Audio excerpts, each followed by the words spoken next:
Assalamualaikum warahmatullahi wabarakatuh. Perkenalkan, nama saya Naswa Maijara Miranda dari kelas 9H absen 18.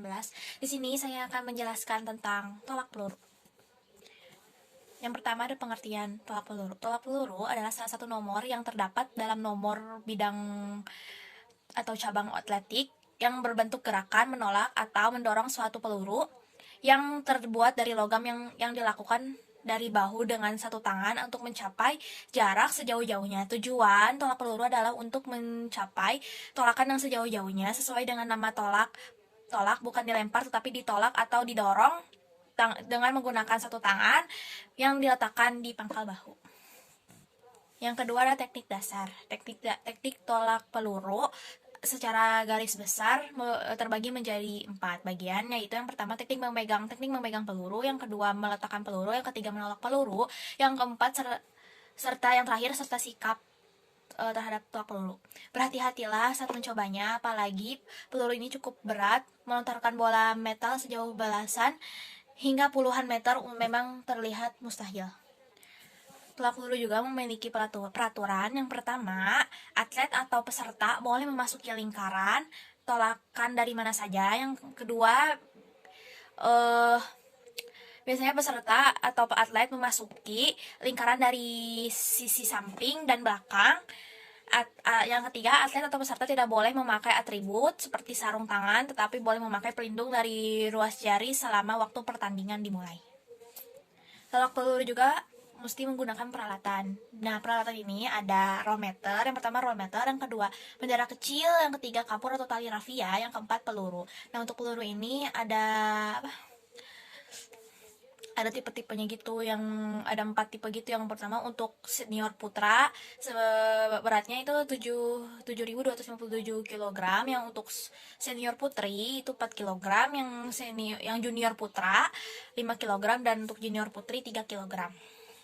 Dan ada O'Brien, gaya membelakangi arah tolakan, sama ortodoks, gaya menyamping. Nah, di sini di tolak peluru juga ada yang terakhir itu gaya. Nah, gayanya itu ada 3 macam yang aku dapetin. Yang pertama, gaya gelit atau bisa disebut gaya meluncur. Ini dilakukan dengan cara atlet melakukan setengah putaran terlebih dahulu sebelum melontarkan peluru. Pada gaya meluncur atau gelit, atlet ini menghadap ke belakang pada persiapan awalnya, lalu mendorong tubuh ke arah belakang. Setelah ia menghadap ke depan, lalu melontarkan peluru. Lemparan terjauh dengan menggunakan gaya gelit atau gaya meluncur ini dimiliki oleh tim Geman, yaitu ULF tim Meman dengan jarak lemparan sejauh 23,06 meter. Yang kedua ada gaya klasik, atau nggak bisa disebut gaya samping. Gaya klasik atau gaya samping ini merupakan gaya yang paling tua dan tidak ada yang tahu penemu dari gaya tersebut.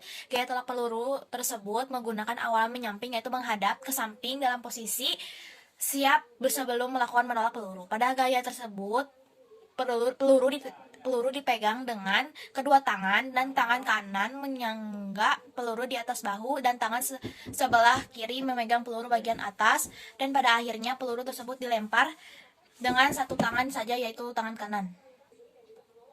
Yang terakhir adalah gaya spin atau gaya berputar.